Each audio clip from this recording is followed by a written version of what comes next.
माननीय संजय जी, आपका नाम पुकारा गया था, आप थे नहीं, आप बोले।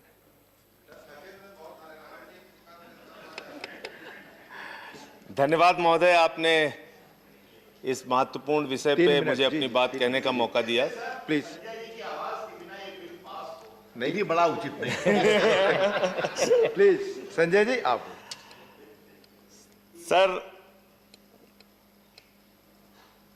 तमाम क्षेत्रों को निजी क्षेत्र में देने की योजना, उन क्षेत्रों में एफडीआई के नाम पे विदेशी कंपनियों को लाने की योजना, इससे जो सबसे बड़ा नुकसान है वो नुकसान है सरकारी कर्मचारी की नौकरी पाने की आस लगाए हुए उन नौजवानों की, उन छात्रों की जो जीवन भर परिश्रम करके, मेहनत करके, जिनकी एक ही कोशिश और मंशा होती है कि उनको सरकारी नौकरी मिल सके।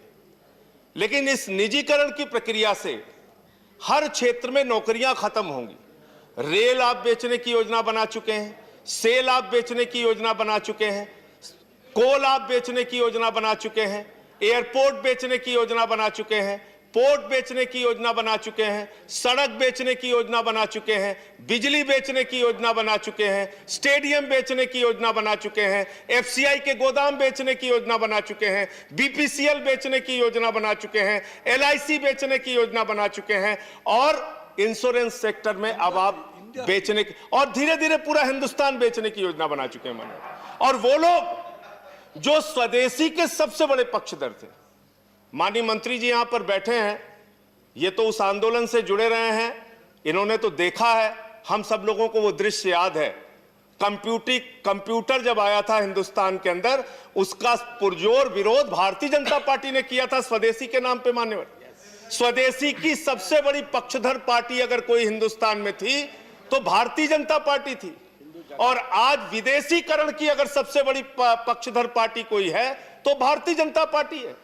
ये किस प्रकार से आपके सोच में और विचार में परिवर्तन आ रहा है, और इससे जो आप एक बड़ा खतरनाक काम करने जा रहे हैं मान्यवर, कि आप जो संविधान की मूल सोच और अवधारणा थी कमजोर तबके के लोगों को आगे बढ़ाने की, बाबा साहब डॉक्टर भीमराव अंबेडकर की जो अवधारणा थी, सोच थी कमजोर तबके के लोगों को आगे बढ़ाने की, वो आरक्षण पूरी तरीके से एसटी का, ओबीसी का, एससी का, और अब तो ईडब्ल्यूएस सेक्शन, जिसको आप इकोनॉमिकली वीकर सेक्शन के नाम पे आरक्षण लेके आए। जब सरकारी नौकरी रहेगी ही नहीं तो आरक्षण किस बात का रहेगा?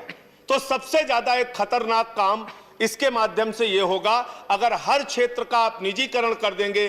बीएसएनएल की हालत आप देख ही चुके हैं कि क्या हुआ इस देश के अंदर। जो इस सेक्टर में आप 49% तक एफडीआई लेकर आए, उसका सही आंकड़ा क्या है मान्यवर? 49% के एफडीआई को भी आप छू नहीं पाए हैं, और आप उसको 74% करने जा रहे हैं। जो इस योजना के अंतर्गत अब तक जिन लोगों को फायदा पहुंचना चाहिए, अगर आप कृषि के क्षेत्र में फसल बीमा योजना की हालत देखें, आप जनधन योजना की अपनी हालत देखें, आप यहां पे तारीफ हो रही थी कि प्रधानमंत्री जी ने तमाम योजनाएं लाई जिसका लाभ जनता को हो रहा है। 6 करोड़ खाते जनधन योजना के बंद हो चुके आपके द्वारा जो खोले गए थे। यह सच्चाई है जनधन योजना की। फसल बीमा योजना के जो क्लेम है मान्यवर, वो क्लेम राज्यों में लाखों की संख्या में है जो बकाया है, जो आज तक मिले नहीं लोगों को। फसल बीमा योजना, आप इस सेक्टर में अगर आप तमाम एफडीआई के दरवाजे खोल देंगे तो धीरे धीरे भारत का पैसा, जो प्रीमियम का पैसा आम आदमी का होगा, वो बड़े बड़े इन पूंजीपतियों के पास जो इस सेक्टर में आएंगे उनके पास जाएगा, और उसके माध्यम से उसमें एक लूट और भ्रष्टाचार जो हम लोगों ने अब तक देखा है। एस बैंक के मामले में हमने देखा, कोऑपरेटिव बैंक का मामला महाराष्ट्र का आया था मान्य, और उसमें हमने देखा।